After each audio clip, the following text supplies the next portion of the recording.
Welcome back to another FPL reaction stream. We'll be looking ahead to Game Week 13 and discussing all the weekend's action so far. We still have a few more matches for Game Week 12 and we've had a few shocks already. I think the biggest one of the lot has just happened now.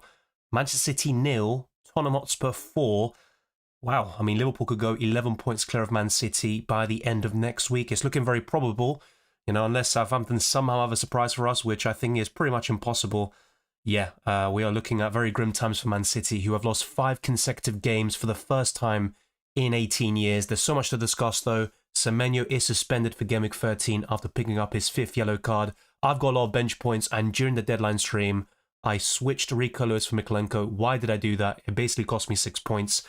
If I only made one free transfer, I would have bought Saka for Foden. And so far, of course, it looks like I probably should have gone down that route, but I still think Fernandes and Isak could really pay off that hit that I took this week and maybe salvage me a small green arrow, which I'd definitely take at this stage. But so far, not so good. It's kind of a reoccurring theme for me this season with international breaks. It kind of stops my momentum. But let's wait and see what the rest of Game Week 12 has in store for us. We've got 2 games tomorrow. And then on Monday night, I think the big one for me would be West Ham versus Newcastle. I need Isak to deliver big. Southampton is finished, says 57 points so far. Salah captain and Dalot left. Cunha, my GOAT, carrying me.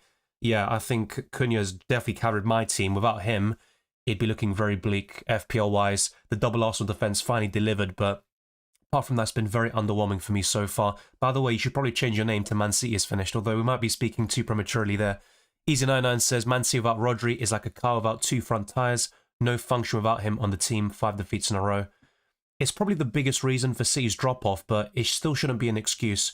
I know Kovacic is also injured, and that's a bit of misfortune, but you have to get on with it and deal with the injuries that you get. I mean, look at Liverpool a few years ago when they had Van Dijk and all these other key players out, Arsenal this season. So I still think they have to find a way, and for them to lose 5 on the bounce is unacceptable.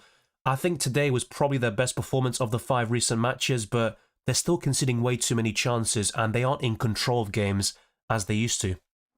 I can't wait for us to batter the cheating scum at Anfield. It does seem like Liverpool are kind of destined to win that game and go 11 points clear, but football is full of surprises. I mean, no one expected Spurs to win 4-0, despite them being a bogey team for Man City over the years.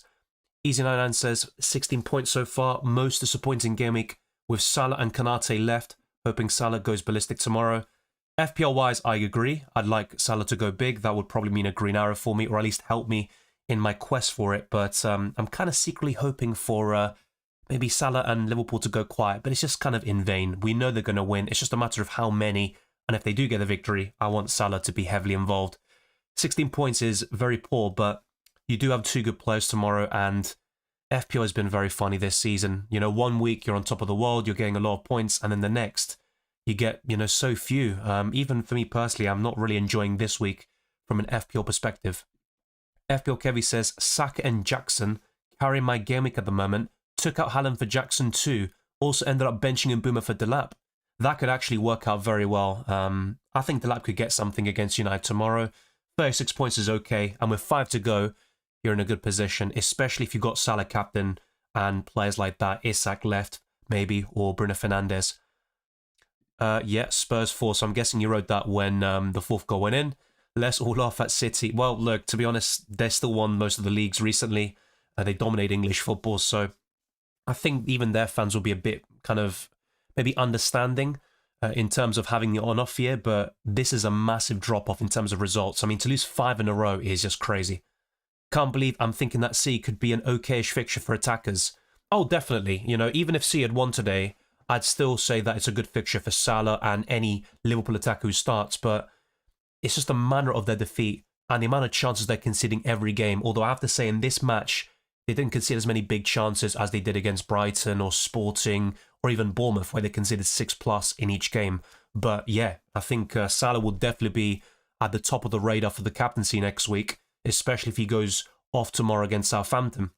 You've also got alternatives like João Pedro against Southampton, even Danny Welbeck, who I still really back, and Saka, who did very well today. So it's good to see FPL be so open for once. I'm very shocked about Haaland's drop-off as well. I mean, he was unplayable in the first 5 game weeks of the season, and ever since, 1 goal? I mean, it's just absolutely mad. 81 points with Salah captain and Mazraoui left. 81 points is insane. Fair play. Feels like I deserve this after 33 and 42 points in the last two. That's exactly what I'm saying, though. You can have like a terrible week and then just go off. And that's what I was saying earlier to some people with very low scores. So, yeah, fair play. Well, Guardiola contract extension yesterday just turned into a nightmare.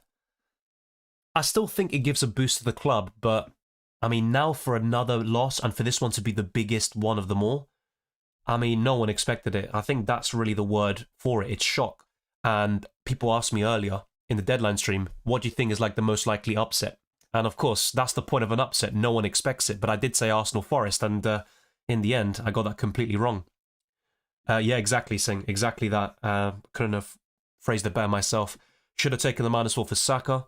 Who would have made way, though? Would have been Foden? If I wanted to buy Isak and also buy Saka at the same time, I wouldn't have been able to do it.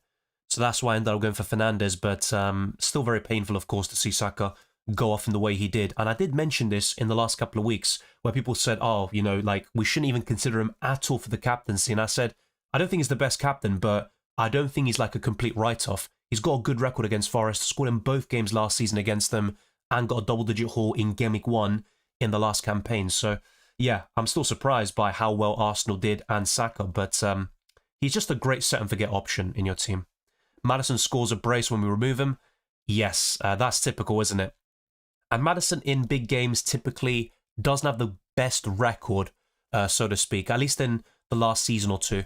But, I mean, it was a great performance by him. My personal standout of the game was Kulusevski. He created some big chances. He always plays well against Man City. Yeah, Saka was unplayable at times today. Yeah, it was very similar to his performance against Southampton and Leicester, where he created so many chances, had plenty of shots, and everything kind of went through him. But apart from Saka, who was probably man of the match, I think Odegaard deserves a great mention, and Merino, who was very solid in the midfield. I think those three were the best players, and Odegaard just makes everything tick. I think he's a big reason why Saka becomes an even more appealing asset in FPL. Maybe after saying all that, I should have just been a bit patient, either rolled, played Solanke this week, who I ended up selling for a -4, and could have just done Fernandes to Saka, if anything, but, or sorry, should I say Foden to Saka. Suffering through bottle blanks finally pays off. Got to thank Arteta for not playing Havertz, or otherwise I would have had a 14 points on my bench. Very rare to see someone thanking Arteta, even in FPL. But yeah, I mean, that's a very, very good stroke of luck, which you deserve after the recent weeks, so fair play. 57 points so far with Salah captain. Good score. Great captaincy shout left, and if you've got any other players like Isak or Fernandes, you're in a good position. Alan says, took a -4, bought in Hall and Palmer for Bodder and Johnson. Yeah. I mean, when you saw Johnson benched, you probably were very optimistic, right? But for Palmer to blank, and, you know, for that whole incident with Madueke blocking his own shot, which would have been a goal, a bit of misfortune there on your part. And for Johnson to get a goal in the dying embers of the game, a pretty much pointless goal in terms of the game was already done. It boosts Spurs' goal difference and, of course, Johnson's good start to the season. But, yeah, that's definitely very painful FPL-wise. Dylan, we prayed for times like this. Well, unfortunately, I'm going to be praying for Liverpool's downfall, but it's not going to happen. I think Liverpool won't have that big of a dip, like 5 games in a row, you know, losing or being, you know, winless. But I do think they'll have some shaky periods, and if Arsenal go on a run like they did last season, they could capitalise. But right now, it's undoubtedly, you know, Liverpool are the favourites to win the Premier League. City, I mean, you can't rule them out 100%, but it's just not looking like it this season. It doesn't look like they're solid enough. They're not controlling games. And to lose a game 4-0 at home, I think that's a very telling sign that you probably won't win the league in this season. I'm so fed up of Haaland. Yeah, I was fed up of him too. I ended up selling him very recently. But he had some big chances again today. He's just not finishing his dinner. He's doing it, you know, against Kazakhstan and, you know, for Norway and all these Nations League games, but not in the Premier League now. He's still the top scorer, but all the work was done in the first 5 game weeks of the season. Salah and Isak better perform. Yeah, I feel the same way. I've only got 3 players left, actually, so it's not looking too good from that perspective, but Fernandes, Isak and Salah, a good set of players to have left, with one of them captain. I think they could help me, and I think the same could definitely apply to you. Captaining Salah. Yeah, we'll talk more about this in the team selection and best wildcard videos, but there are so many options next week, as mentioned earlier. João Pedro against Southampton, you've got Saka against West Ham. So I think there are a lot of different options, but Salah would definitely be up there. 52 points with free to play. Good score. And depending on who those 3 players are, either way, that should be a green arrow. I'm on 40. Yeah, that's pretty decent, actually. Bench Borro just before the deadline for Lewis. Worst feeling ever? Well, it's not as bad, but I did bench Mikalenko for Lewis, so I can somewhat understand your pain. And Borro's going to get 1 bonus point, it looks like, so that's 13 points for the Spaniard. Terrible week in FPL, and my team losing again. No words and just nothing to say. That's the worst. I mean, for me, your team losing is the worst. But then when you have a bad FPL week, you know, that combination, yeah, it can be very gutting. But I think it's the manner of the defeat and City's recent form, which is, you know, perplexing. Dutta says, why did I bench Borro? I originally planned for Son to Bruno and play Borro, Trent, bench. Yeah, I remember your question earlier, and I don't think you made a mistake by, you know, benching Borro and making those moves. And with Son, I'm not sure if it was for your question earlier or for somebody else, but I did mention his record against City. He's got a very good one at that. And of course, he got a decent return today. Wasn't the standout. Of course, Maddison was the one stealing the show FPL-wise, but yeah, I still think Bruno in for Son is a good move, and the same goes for benching Borro. Just a bad outcome. City missed some big chances.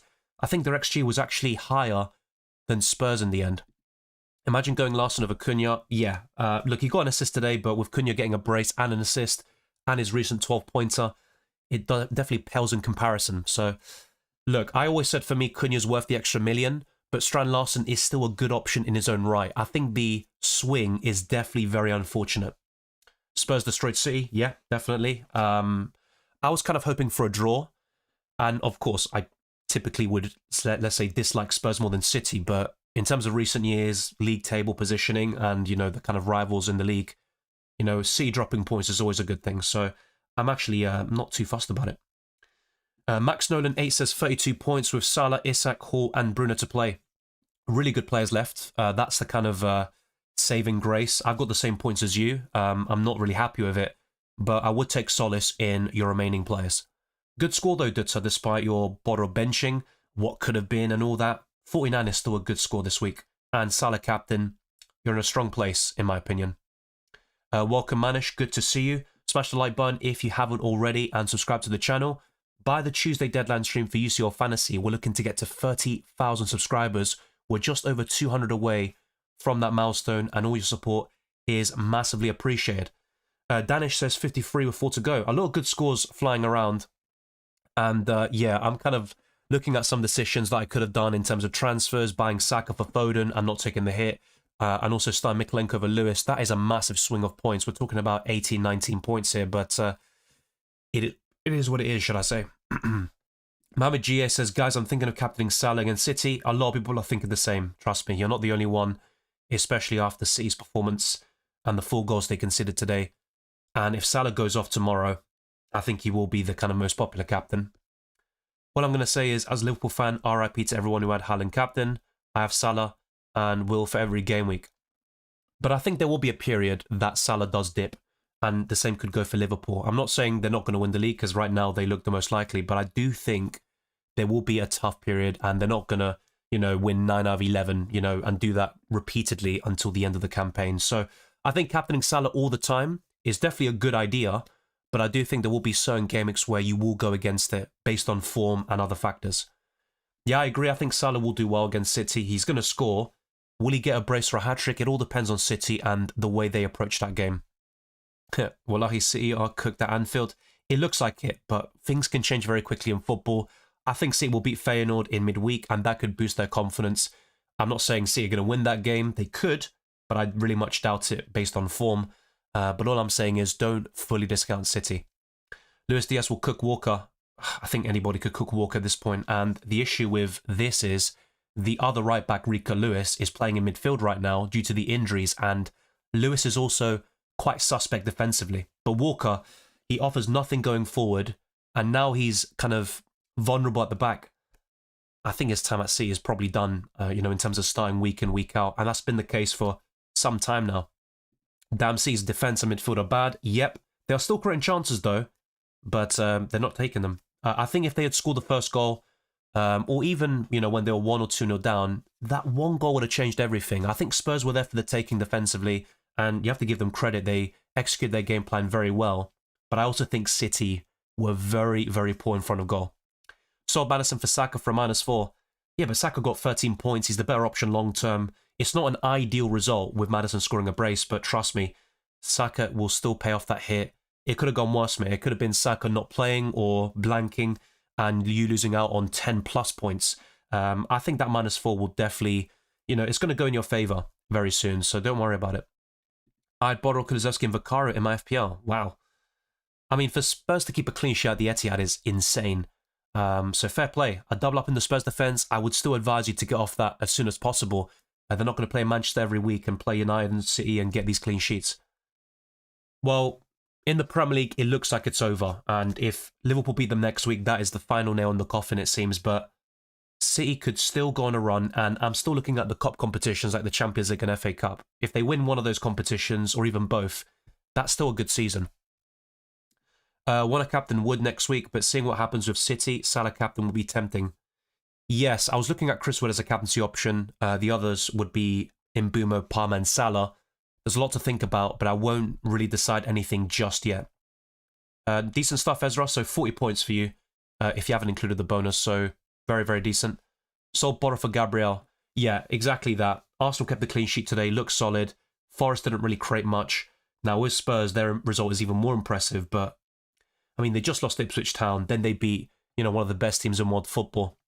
Spurs are an enigma, even for their own fan base, and it would not surprise me if they drop some points against some of the weaker opponents coming up, like Bournemouth away, Southampton, and also the next ones like, I think next up, I mean, look, they're still decent. Fulham at home isn't the worst fixture, especially given their performance today, but yeah, I mean, I think Spurs will drop points when you least expect it, basically, and concede a lot of goals. Fingun says Raul to Pedro. Yeah. Haaland, I want to sell already. Maybe Haaland to Isak. I think both moves look great. Other forwards for you would also include Watkins and Isak. I still prefer Isak over Watkins, by the way, but it's worth mentioning those two. And also, of course, Jackson. So worried for captaincy next week. It's going to be tough, but it could be a case of a lot of good options performing well. That rarely happens in FPL though, but I can see what you mean. Mbeumo's captain for next week. I mean, Brentford had some big chances today. Once they went down to 10 men, I kind of made peace with the fact that they would keep a clean sheet, that Everton would keep a clean sheet, and that was actually terrible for me because I've got Vandenberg and Mikalenko on the bench. I think Mbeumo's still a great choice for next week, but then he's sellable afterwards, and I think Jarrod Bowen will be firmly on radar. Transitions are such a problem for City. Midfield gets run over so easily. Agreed. And Liverpool are one of the best in the league and world football at transitions. I think City will be a bit smart in that game, but yeah, it's not looking good for them. Yeah, exactly that, Marco. That was covered already. He is red flagged on screen. I'm actually not too fussed about that. I'm just more annoyed at him getting another 1-pointer for me, because when I bench him, he gets 10, and then when I start him, he does nothing. But I've kind of got a benching dilemma, or I would have had one if Semenyo was available. So it's actually come at a decent time, which might sound a bit strange. Welcome, Beardy. Crispy, you're not the only one. A lot of people did bench Pedro Porro, Johnson, Solanke, all these players. I sold Solanke this week for a hit. It is what it is. Do you expect Pedro to be subbed off around 65-minute mark moving forward too? Not necessarily. I also think you're right. The red card played a part with Baleba receiving a second yellow, but I also think it has to do with him just coming off the back of an injury. I do think once he gets more match sharpness and everything's all good in terms of fitness, I think Pedro will play 80 to 90 minutes quite consistently. But there's also the Christmas period coming up with games coming thick and fast every 3 or 4 days. And that's why it's going to depend. But in normal circumstances, I think Pedro plays a lot of minutes and closer to the 90-minute mark compared to 65. Damn, just got thrown all the way to 530,000, I think that is. Yeah, look, FPL can be like that. It's like a roller coaster. You go up, you get a massive rank rise, and then you suffer a big fall. It happens, but look, there's still a long way to go. Maybe not for this game week, but if you've got Isak, Salah, and a few other players like that, there's still a bit of hope. I have 0 returns. Yeah, I mean, for me personally, it's just Cunha carrying my team, and then a clean sheet from Arsenal. That's it. Everything else has been terrible so far. It's unbelievable that how many cheaper options we actually have in the forward position. Yeah, it's really surprising, isn't it? And it also coincides with Erling Haaland's supposed downfall in the last 2 years, basically, since Haaland has joined the Premier League. You know, he's been by far the best option. We had Harry Kane for one season. Apart from that, Isak when he stays fit and Ollie Watkins. But when you're looking at budget forwards, it was kind of like I don't know, like it was literally like a dead zone. And now, all of a sudden, we have so many different options. 26 points for -8 and Bruno, Isak and Salah captain. Great players left. Not a good score so far, but hopefully those three players can push you up to 40 plus points and salvage you something. Even if it's a small red arrow, that's better than obviously the current position. Pedro in for Haaland. Look, I still think, I've always said this with Haaland, the reason why I sold him was because you spread the funds, you build a stronger 15-man squad, and you aren't so dependent on him to have a good week. So I do think selling him is okay. Go for Joao Pedro, but use the extra money to get Palmer, Salah, Saka, and all these kind of players, even Bruno Fernandes at the same time potentially. So yeah, you won't find me disagreeing with that. Just bear in mind, Haaland can still score in any given game, even at Anfield, but he's not worth the 15 million right now. He hasn't been since Game Week 5. So yeah, as I just mentioned, Sydney, it's a combination of different factors. He just came off the back of an injury, so I think they're easing him in, coupled on top of the fact that Baleba got sent off with a second yellow card. I think there's a few different reasons why usually Joao Pedro will play a lot of minutes. Yeah, Chris Wood was benched today. I think it was the long travel distance. It's like over 24 hours from New Zealand. And I also think Nuno Espirito Santo looked at Awani, who's got a great record against Arsenal, scored in both games last season against the Gunners. And I think that was kind of like two good reasons why Awani started. Chris Wood will definitely get the nod in Game Week 13, and he's a captaincy option against Ipswich Town. Do you think Trent will play tomorrow? No. So I think Mykolenko comes off the bench for you. Lewis has been a terrible asset.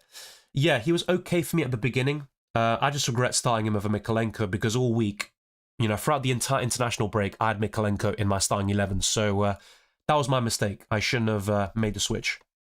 The swings of today's games, Cunha versus Larsson and Pedro versus Welbeck, and keeping faith in Haaland has destroyed my season today.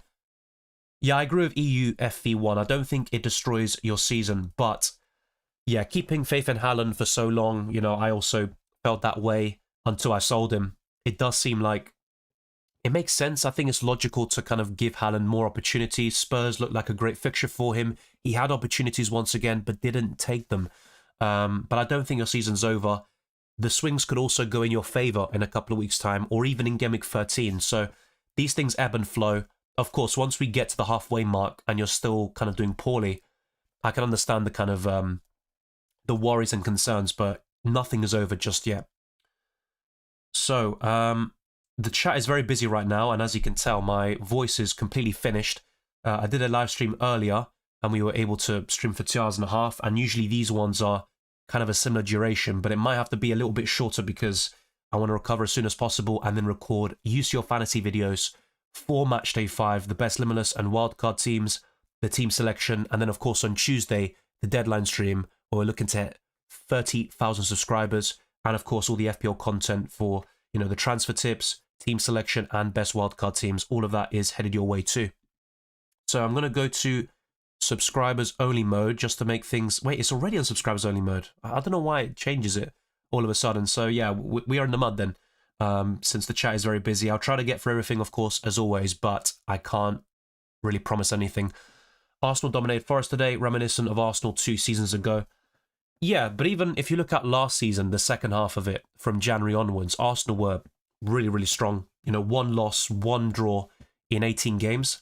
They need that sort of run, I think, to maybe pip Liverpool to the title. And there's still a long way to go, but it does still feel like Arsenal, they always have these winless streaks in them, and that's always so frustrating. It's like a constant cycle. They'll probably go on a massive streak at some stage, maybe even from now, but they need to stop with these winless runs. 5 green arrows in a row for me, getting close to top 10k. Really good stuff, Beardy. Really good progress, and I think you were also doing strongly at this time last year as well. Officially had enough of this season. More bad luck again. Took out Bodro and Son. Right move, wrong outcome. Yeah, logically it was a good move, but that's football, isn't it? It's full of surprises. If everything goes well and it's all based on logic and numbers and predicted points, then it'd be too easy. So, you know, this is kind of part and parcel of the game. But I think for that sort of swing against you, I can understand why you feel aggrieved. Wood to Cunha or Delap to Joao Pedro? Delap to Joao Pedro. Do not sell Chris Wood against Ipswich Town. I think what you should do is Delap to Joao Pedro this week and then Wood to Cunha in Game Week 14, or another forward. Yeah, Raul to Pedro, absolutely fine by me. One issue with, the fact that I bought Isak now is that it kind of, not prices me out, but it kind of eliminates the need for João Pedro in my squad. And now he faces Southampton at home, good fixtures until Game Week 18, great form this season, doesn't need many minutes to score or assist. So that is a bit of a concern. I could buy João Pedro for Chris Wood in Game Week 14, but I do miss his best fixture pretty much for the entire season. But that's kind of my plan at the moment with João Pedro, to buy him for Chris Wood in 14. Ori says, I know you're an Arsenal fan, but man, I hate Arteta. Why lie like this every time? Well, to be fair though, I mean, you are right that he does, kind of mislead people in press conferences, but he did say Saka trained yesterday, so it's not like he said, oh, Saka's out, or, he's very unlikely going to play. Like, he didn't say that this time. He actually said he took part in partial training and things are much more positive in terms of the injuries. So I think in this scenario, I do disagree with you. Son to Saka in Game Week 13, yeah, I think that's still a good move. Son against Fulham isn't too shabby, but Saka is the better FPL asset long term. Welcome, Spidey. All good. What about you? Mohammed GA says, yeah, that was been covered, sorry. Took Haaland out on my wildcard over the break. What a result. Here's hoping Isak bangs Monday night. I started Mbeumo over João Pedro. Didn't work out. And to lose my Verbruggen clean sheet in the 94th was typical. Yeah, I hate those kind of useless goals, FPL-wise, where, the game's already over. It's a consolation goal and you lose your points. But, once again, part and parcel of the game. Yeah, I also felt similarly when I sold Haaland. And that was when he played against Brighton and scored. Him getting booked at the end, losing bonus points. It was all very satisfying. There will be a time where Haaland punishes us all, the ones that sold. But he's just not worth the 15 million. That's the point. Stay humble FC really feeling it. I mean, look, it's a long season, but it does seem like he burned himself by those comments. It was funny at the time.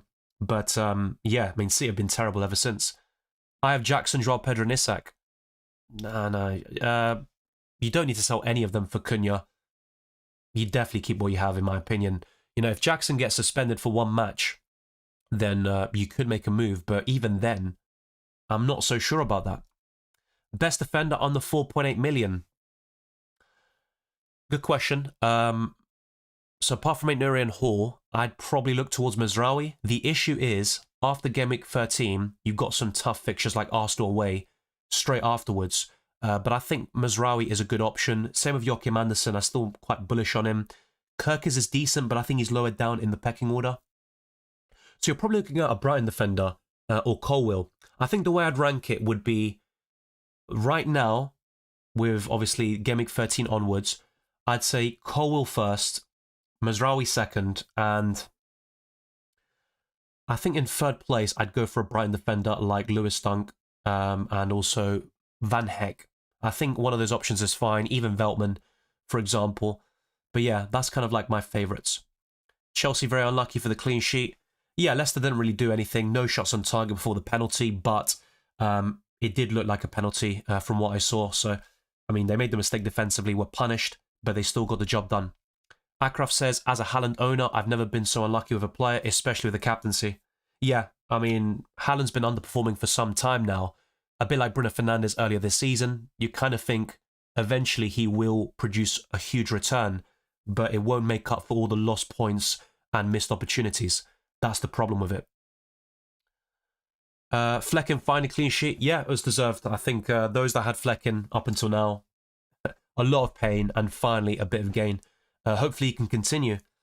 Well, unfortunately, mate, the fixtures turn for the worse in Game Week 14. So a clean sheet against Leicester, it's probable, or at least it's possible, should I say. But I wouldn't expect much from Flecken when the fixtures turn. Odegaard makes Saka better XG-wise. I'm booting the robot tonight. Jackson or Isak? Still Isak for me, but I do like Jackson.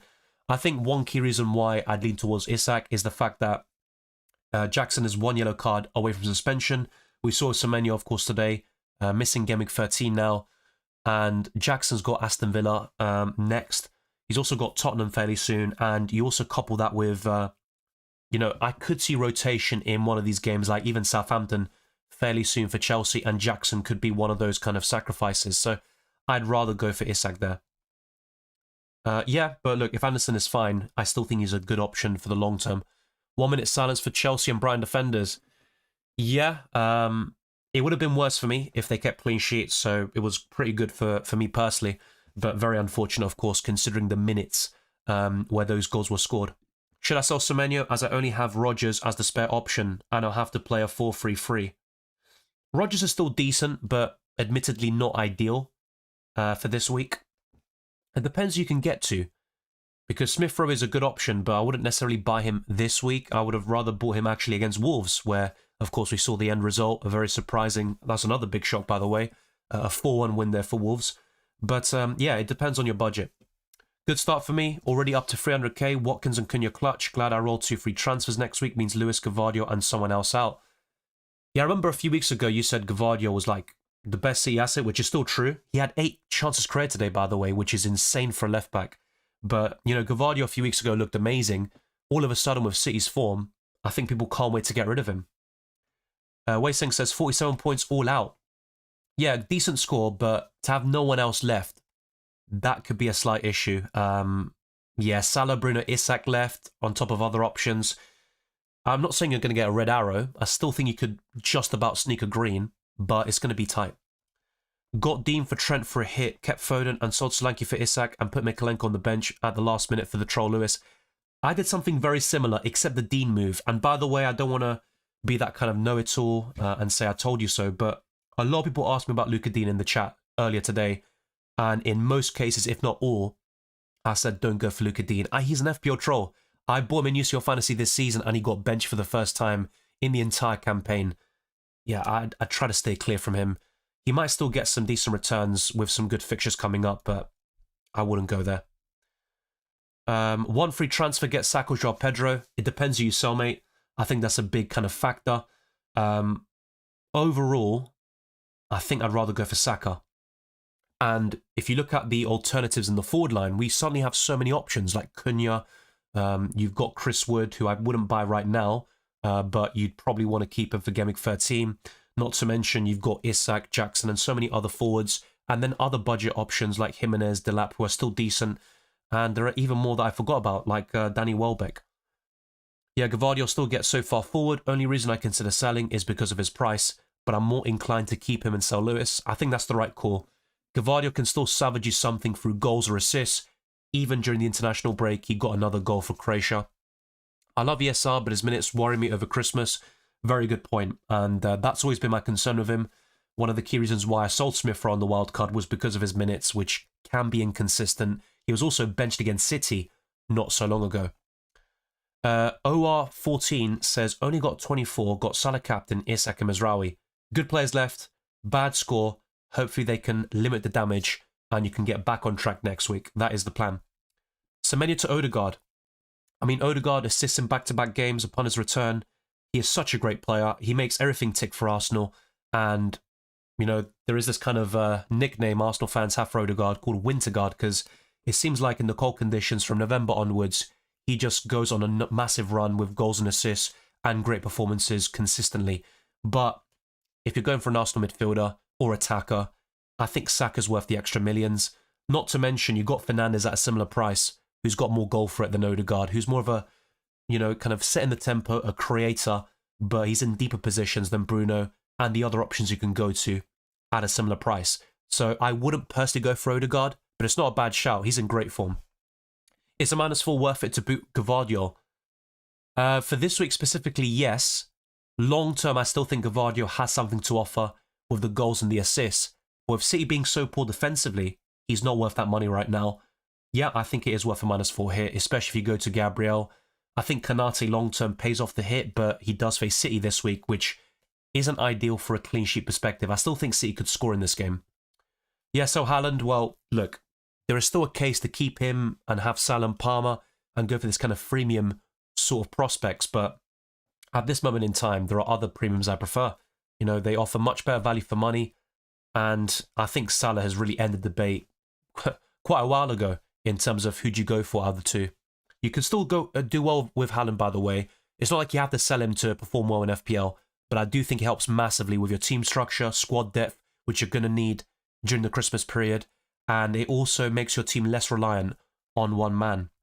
Do you get another set for wildcards? yes, from Game Week 20 onwards, you get your second wildcard available. If you don't use your first one, that will be burned, basically. So you can't stack wildcards and have two if you don't use your first one. So ensure you use it before Game Week 20.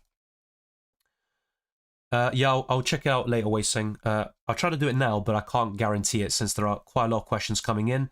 And yeah, stay humble, FC. I did cover that earlier. Haaland has been humbled recently, but he's still going to get a lot of goals. I'm still gambling against Palmer and Saka. Is Matoma instead of Foden next week good? Yes, but my favourite Brighton asset is Joao Pedro and Welbeck. I still think Welbeck might be slightly ahead, but based on the last two game weeks, I can completely understand why people would say Joao Pedro.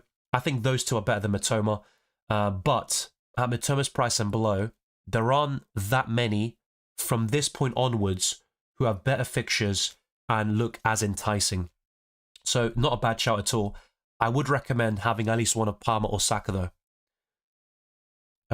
Thank you, Morsan, for the super chat. Rank Palmer, Saka, Salah, Welbeck or Cunha captain. This will probably change from now until the deadline. I have to caveat that. So for now, I would probably say, Mamma mia, this is a difficult one. I'm going to say Salah first, Welbeck second, Palmer third, Saka fourth, and Cunha fifth. It's kind of a surprising list, but as I mentioned, I think it will change from now until the deadline. Do I buy Salah into City or wait? I'd buy him, mate. I think City are there for the taking. I'm not saying they're going to get battered. They can still bounce back.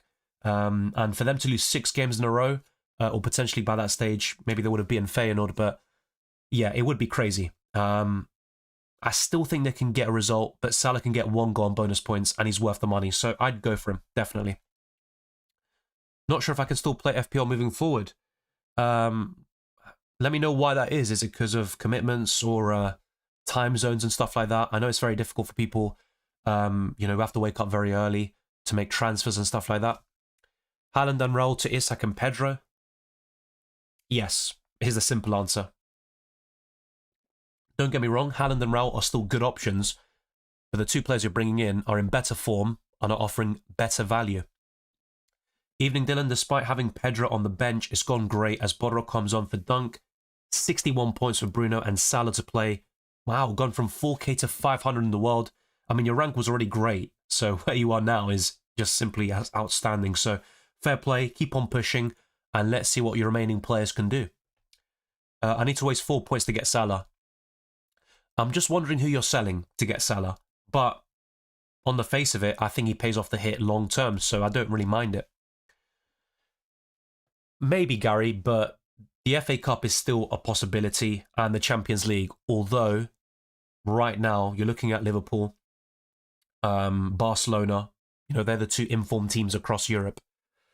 Yeah, I mean, City need to massively improve, and without Rodri, it seems very difficult for them to kind of get back to their level, which they're kind of so used to being at. I still think they can win the FA Cup, but I don't think they win the Champions League this year. Spidey says, do Son to Saka first or Raul to Joao Pedro? Just so I can get the match up versus Southampton, then go for Saka next week. You would be buying Saka against United, where he has a good record against them, but it could be a very difficult game there. I probably would actually agree with you and do Raul to Joao Pedro first, and then do Son to Saka in Game Week 14. I wouldn't replace Wood or Cunha this week. I know Joao Pedro looks amazing against Southampton. I would not be selling Wood this week. I just bought Welbeck. Do I buy Pedro and sell Wood after Ipswich and double up on Brighton? What do you think? Yes, and then over time you could sell Welbeck if you're not happy with him and go in a different direction. You can maybe go to Isak if you've got funds in the bank and you want to change your structure a little bit, or go for another premium/mid-price forward like Watkins or Jackson. So, yeah, I wouldn't really mind that, to be fair. With Brighton's fixtures until Game Week 18, that double-up could still work quite well. Once you saw my transfer this game week, you will know it, says Wei Sing. Interesting. Oh, wow. Okay, I see what you're saying. Wait, you sold Madison. You sold Madison, Borro, wow, and Son. Minus 20 points lost out. That's just very unfortunate, mate. That's... Wow. I mean, look, at least you bought Saka. But, yeah, I can't really offer you too much in terms of, you know, solitude. How do I say this? I can't really offer too much in terms of reassurance. You know, you're not going to feel good, you know, no matter what I say. So, yeah. Rafinha scored. I mean, he seems to be scoring every single time. Yamal is missing the game due to injury, but he is expected to return in matchday 5 against Brest, which I'll cover in my UCL fantasy videos. Thank you, Ariel, for the super chat. Mbumo, Lewis, to Saka, Kanate, or Semenyo, Lewis, to Saka, 4.3 defender. Burn and Dunk might go down to 4.3. My preference would be Semenyo and Lewis out, because Mbumo is worth keeping against Leicester. He's a good captaincy shout for Gameweek 13. And yeah, Lewis is a sell. I think that's a good move either way, so that's fine. But yeah, I'd look to sell Semenyo first, who is suspended this week. Still a good option in future weeks, or at least decent, but yeah, one of my regrets on the wildcard is actually Semenyo, if I'm not going to lie to you. And I probably should have sold him. I actually would have rather kept Rodgers looking back on it. But yeah, I think Semenyo, Lewis to Saka and a 4.3 defender like Anderson if he's available, that could work fairly well. Haaland and Semenyo to Cunha and Saka, says Zakaria. Yes, is the simple answer. City need to enter the winter mercato for a good DM and maybe a forward. Yeah, I think they'll do some business, but the damage might be already too big, at least for this season. But it's just difficult to envisage City doing a lot of business and sorting out all their problems. I think selling Alvarez, you know, they got a good fee for him, but he has been a massive miss. And beyond Haaland, their top scorer is Gvardiol with 3 goals, which is simply not enough. A bit like our FPL teams with Haaland. There is a massive over-reliance on him for goals. And yeah, once they don't get it, the likes of Foden and De Bruyne haven't really featured much this season. And they need to step up as well, get the minutes, and then, of course, get the attacking returns too. I was so worried Haaland might ruin my green arrow, but thankfully the robot is broken at the moment.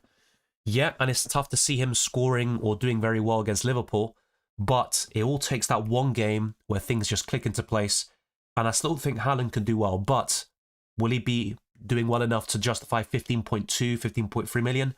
Not really. While we're saying sometimes these things happen, I think the moves you made are good long-term, but you felt immediate pain. Can a minus 16-point hit pay off?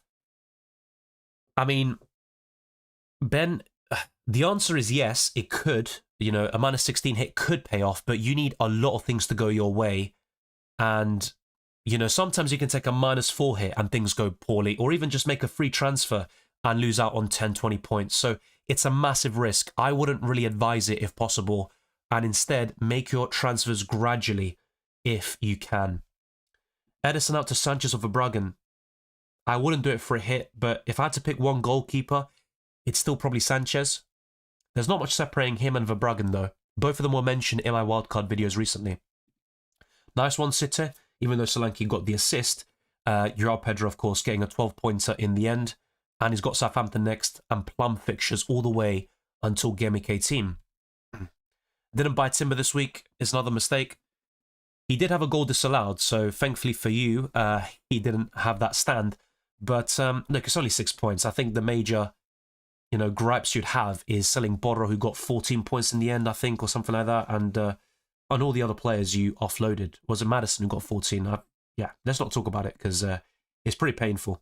Yeah, Borro ended up getting 14, Maddison 16. Yeah, let's not talk about it. Sorry, I'm not rubbing in. I sold Haaland for Cunha. That saved my game week. Who would have thought that Cunha is a better FPL option than Haaland for the last 5-6 game weeks? It's incredible. Spend 4 points McNeil to Salah? Yes. Simple as. Kresic says, yeah, I did Rodgers to Saka. Don't have much funds left. I have all 3 Palmer, Saka and Salah, but thinking about replacements for Wood. Don't sell Wood this week, but you could definitely make that switch in 14 and buy João Pedro Welbeck, you know, depending on which one you don't have right now. I don't think that's too bad. Palmer for captaincy against Villa? Yeah, that's why Palmer's still in my thoughts. A bit unlucky today not to score. Still a bit underwhelming with his overall performance, and recently he has been very underwhelming in FPL. But Villa could actually, it could be like the Brighton game a few weeks ago, where Palmer just goes ballistic. Maybe not 4 goals, but he could get a big return. Sideways move can we consider for Larson to Cunha? I mean, it doesn't look so sideways right now, only in terms of the team they play for. Yeah, I think that could be worth it. I wouldn't necessarily take a hit for that move, but it's definitely something worth taking into account. Is KDB fit enough to start in the first 11? Why he subbed in after 75 minutes? I couldn't tell you for sure, but De Bruyne has been managed and wrapped in cotton wool for many years now. He's an injury-prone player, unfortunately, and he's not going to be able to play or start consistently every 3-4 days and stay injury-free. That's kind of the harsh reality. But yeah, I mean, should he have come earlier? Probably. If he was, ready for more minutes, and I think he was, but I couldn't tell you for sure. Badrine says, got Isak, Cunha and Wissa. Good game next week. Hope Isak will live up to his recent form. Hopefully, but the way things are going, I'm not too optimistic right now. But he's got a great record against West Ham, so I'll take a bit of maybe optimism from that. McNeil replacement, 0 million in the bank. Difficult one. I'm not going to lie to you. It is a difficult one. I'd still be looking at Rodgers. I think you could afford him based on how much value you have tied up in McNeil when you bought him and stuff like that. But if you can afford Rodgers, he's still my favourite at that price and below. I'm not regretting the move, but it's just way too unlucky. If I bought Timber for Justin, I would start him over Nuri. Yeah, but that's only a difference of 4 points, right? So it's not a massive difference. I still think the moves will pay off for you, but of course you suffered that immediate loss of points, which can always happen when you make so many transfers. -4 for Haaland, Larson, and Rodgers or Semenyo to Cunha, Isak, Saka. I'd probably sell Semenyo and keep Rodgers. And yeah, the moves look good. No problems with them. I think that's fine. Patrick says, hi Dylan, would you sell Strand Larson to Joao Pedro to bench Johnson next game week if I will captain him or Wissa? Yeah, I think Spurs could score a few goals against Fulham, but then again, they're just such a difficult team to predict. They lose against Ipswich and then beat City 4-0. I probably would, yeah. I'd buy Joao Pedro and bench Johnson. That's my current thinking. FPL aside, what does Rico Lewis actually offer?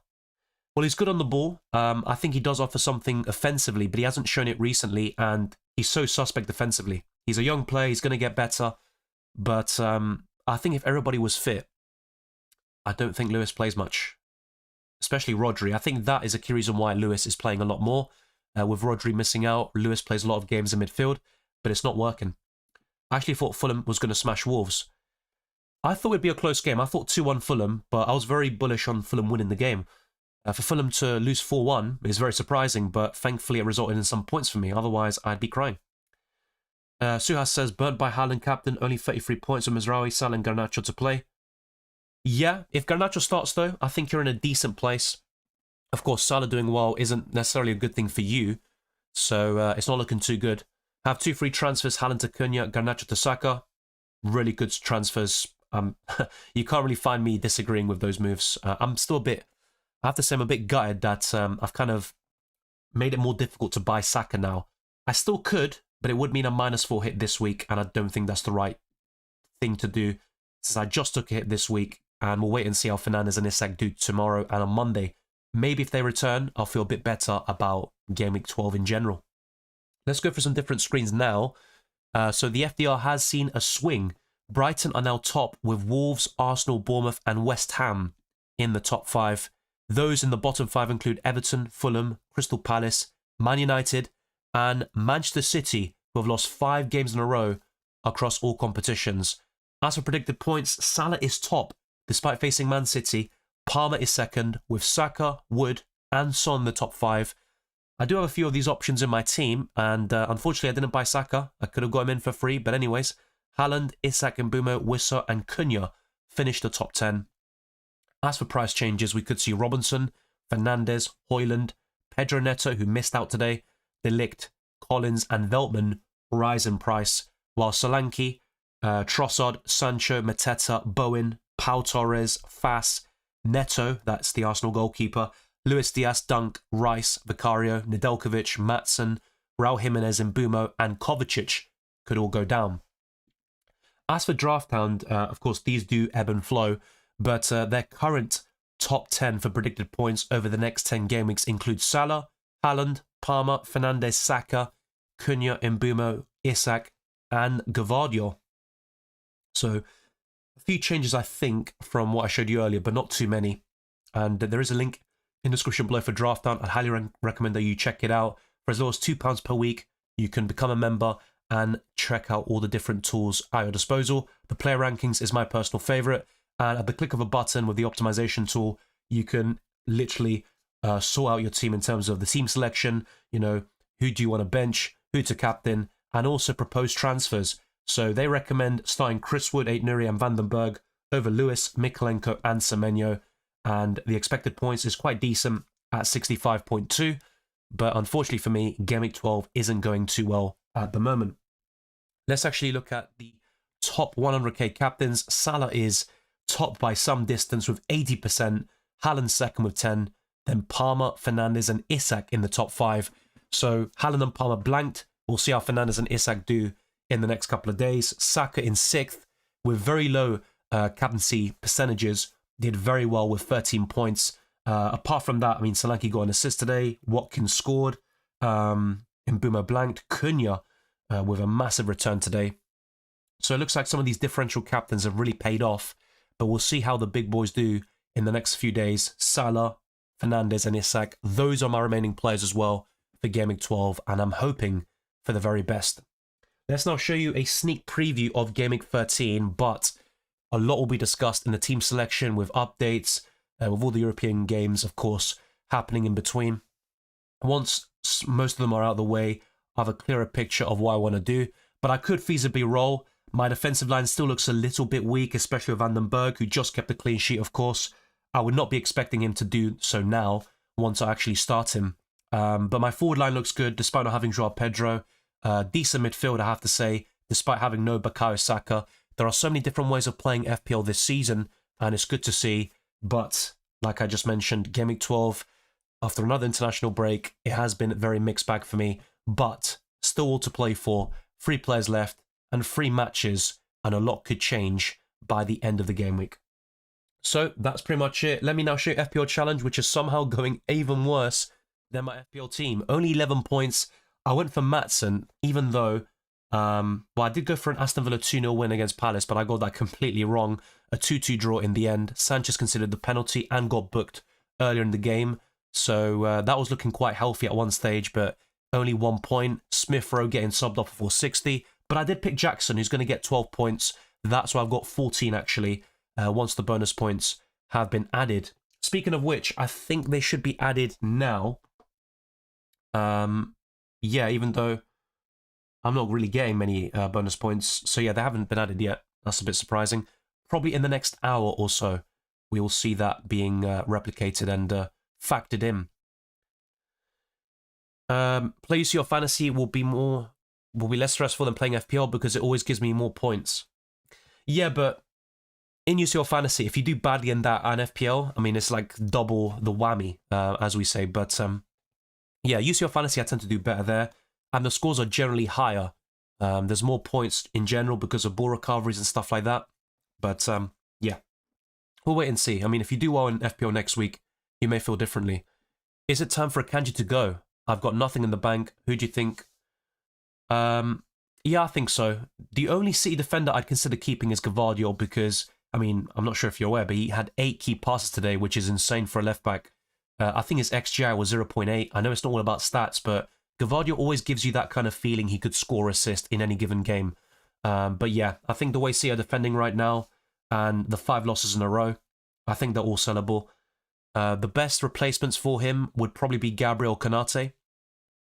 So immediately, I think Gabriel has the better fixture against West Ham, but Konate is playing in the better defence right now. So yeah, I think those two would be right on radar for you. Saka, Palmer or Salah captain? At the moment, it would be Salah. I have a good feeling about Palmer next week, and I might end up captaining him against Villa, despite his recent frustrations, let's put it that way. Ilko says, I have the funds for Semenyo to Saka. Is it worth doing it now, or should I still keep Semenyo even with the suspension?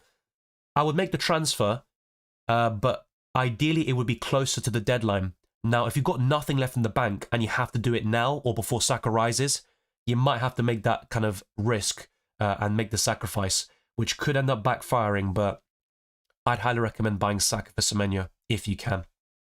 Are you planning on selling Mbeumo in Gameweek 14-15? It's a possibility. I've always said this for a few weeks now, but I've also got other areas of my team I want to improve, like my defensive line. I've said that for a long while now. Lewis could become Konate very soon. And, you know, if Arsenal, for example, start to look shaky defensively again, I could trim down one of Raya or Gabriel, and I think Raya would be the likely sacrifice. Also, Chris Wood to João Pedro in Game Week 14 is another possible transfer, and I'm still looking at Danny Welbeck, of course, who's been more consistent this season and stayed injury-free. But, yeah, I think there's other areas of my team I'd probably look at first. But Mbeumo is definitely someone who could be on the chopping block very soon. How's Cunha so good at bonus points? Well, today it makes sense, of course, getting 2 goals and an assist, but even with just 1 assist, he can get 2 free bonus points, which is insane. You know, that's the thing I like most about him, and the reason why I decided to spend the extra million compared to Strand Larsen. 2 free transfers have Salah, Palmer, Mbeumo, Rodgers, Welbeck, and Larsen in the attack. Thinking to transfer Haaland for João Pedro and McNeil to Saka. Thoughts? Really good moves, mate. I can't really find myself disagreeing with them. There's always a risk selling Haaland, but I think you're kind of tired of me saying that at this stage because he's not delivering. So, yeah, I think I'd go for them. I really would. I already did the Foden to Saka and Solanke to Cunha. What do you think of these transfers? Yeah, really good moves. I know Solanke did well today, but I think Cunha is the better option right now. And Foden to Saka, I mean, that's a massive upgrade at this moment in time, so looking good. Is to wait how United play under Amorim before moving for their players. That's sensible, but I'm quite bullish on Amorim's immediate impact, especially in Game Weeks 12 and 13. And that's why I bought Fernandes to also facilitate Isak. If I had gone for Saka, I wouldn't have been able to afford Isak, which I was really bullish on. We'll see how it goes by the Monday. If Isak and Fernandes blank, I'll probably be kicking myself about not going for Saka and just sticking with Solanke for now. Because then that would have meant João Pedro in against Southampton in Game Week 13. So it's kind of like a domino effect. One move can affect a lot of different other transfers. On 46 points, that's decent. 23 challenge points this week, only 3 players played so far. Not too shabby, mine's terrible. 12 points with Salah, Captain, Konate and Keller. Yeah, you're going to score more points than me, let's put it that way. 35 plus 3, bonus and Salah, Captain and who are left to play. Yeah, 38, good. It's okay for now. And you've got 2 players left who are pretty decent, let's put it that way. Salah, Captain, yeah, that's looking really good. Pope, Konate, Bruno and Isak to go. Not too shabby. Haven't seen many people with Pope, so that could be interesting. What to do with Semenyo? I also have Mbeumo and I want Saka. Should I get Saka this week for Semenyo or wait for after? I'd personally go for Saka now. I think West Ham's a good fixture. It was a 6-0 win for Arsenal last time out. I don't think it'll be like that this time. It'll be a bit cagier, and it could be a narrow win either way. But Saka could do well in there, and he's got United after. Good record against them. I'd probably buy Saka for Semenyo now, and then sell Mbeumo probably, or, you know, that could be a possible transfer from 14 onwards. No worries, Ilko. And of course, definitely refer to my videos during the week and also in the future streams where we'll have a clearer picture of Game Week 13. Gabriel would be great, but I can't afford him. Maybe Timber, if you can go that way. Despite the fact that Gabriel offers more attacking threat, but we haven't seen it recently, which is a big shame. So many captaincy options. Next week, Salah looks great with what happened with City, but there's Mbeumo, Palmer and Pedro who look great too. Bruno, another good captain. I completely agree. Welbeck is another one. Saka against West Ham. I even mentioned him as a decent choice against Forest. Now, I still didn't think he'd outscore Palmer and all these other players, but I thought Saka was worth mentioning due to his record against Forest. So there's so many different options from different teams. That's the thing. Wow, yeah, that's a bit frustrating. You might have to look at a Chelsea or Brighton defender, like Colwill, probably Van Heck, something like that, and go very cheap in that direction. Took a -8 hit to get rid of Haaland. Yeah, it's mad that it's working so far, isn't it? But it's a strange season, let's put it that way. And Liverpool could walk away with the league like they did when they last won it a couple of years ago. It seems like that's the way to beat City. When they have an off year, you got to capitalise and, you know, just walk away with it by December. Eman FC says 46 points. I regret taking Welbeck over João Pedro. Yeah, look, I understand that. You know, I think Welbeck's been so consistent this season, and that's why I've been very bullish on him. But I remember this move back in Game Week 4. My first transfer of the season was actually Joao Pedro in, and it was Welbeck who ended up scoring in the same game week. Joao Pedro missed out. He ended up getting injured for Brazil. So yeah, sometimes you need a bit of luck with these transfers. Might get some for Palmer for 1 week punt. That could work out fairly well. Looking at Son only, but I would not be selling Palmer. I'm sorry. Look, you can do what you want, of course. Play it the way you want to, but I don't think selling Palmer is a good idea. I could see him doing well against Villa. Remember what I said in the last UCL fantasy stream? C might actually be the one to target. Yeah, look, I think you're right from an attacking perspective. I still think not many teams will keep clean sheets against City. This was kind of a one-off. But their recent form is, unprecedented. We're in uncharted territory. 18 years since City had a similar run. Back, before the pre-Etihad days, pre-ownership and all this jazz. FPL Kevy says, Wissa, Delap, have money. Should I upgrade one and who to? Looking at Cunha right now. I think Wissa is the one to sell in Gameweek 14-15, but you could arguably make a case for selling both over time. So you do Delap to Joao Pedro or Cunha, as you mentioned now, and then sell Wissa in Gameweek 14 to the other striker I just mentioned. But ideally, I'd go for Cunha and Joao Pedro, the two Brazilians, and I'd buy Joao Pedro first. I did say, for me, Joao Pedro was a skip against Bournemouth, and I did get that wrong, but I thought it was worth kind of watching from afar, seeing how he got on against Bournemouth, the minutes he played, and then if he does well or at least shows good signs, then you can start to look to buy him against Southampton, and I think now there's going to be a big movement towards him. Yeah, I think Bruno will still be a playmaker. You can't directly compare, him to another player in terms of like at Sporting, but I do think he'll be like Pedro Gonçalves. If they do play that 3-4-2-1, he'll play as like the right inside forward, just behind the main striker, and link up with Højlund that way. But I do think he'll create a lot of chances, and I still think he'll get some goals. Bruno's main quality for me is his late runs into the box and having that kind of prolific nature in front of goal, which is very impressive for a midfielder. Are premium defenders worth it with how midfielders and forwards keep hauling? Well, Trent hasn't been worth the money so far this season, but Konate and Gabriel have been decent. Virgil van Dijk as well. So I do think there is a space for premiums, but not to have 2 or 3. I think having 1 is probably enough. In my recent wildcard video, I suggested Gabriel and Konate, but I certainly would spread the rest of your defenders with cheaper options like Lewis Hall and Mazraoui, Colwill, all these players I've mentioned. Yeah, I think that's probably the best way to do it, City. Let me know how it goes on. I don't know why I keep saying City. It's kind of a bad habit. I have Wood, Mbeumo, Saka, Joao Pedro and Cunha. I don't know who to captain. Give it time. There's a long way for the deadline, but right now, I'd probably say Joao Pedro. The others to consider would be Saka and Wood. But you can make a case for any single one of them. Cunha's in brilliant form. Mbeumo is really good in home matches, and Leicester's a great fixture. But Joao Pedro's my current favourite. I have Cunha on the bench, but I'm loving the fact that Haaland blanked. Wow, Cunha bench. To be honest, though, against Fulham away, I don't really blame you. I thought Fulham would win the game, and in certain scenarios, I did mention that sort of thing. Sound. Thanks, mate. Good luck tomorrow. Likewise, FPL Kevy. I need it FPL-wise, but as long as it's a small red arrow, that's not too shabby. Because right now, by the way, just for those that aren't aware, I'm on a very small red arrow. So I've gone from around 649,000, I think, to 661k.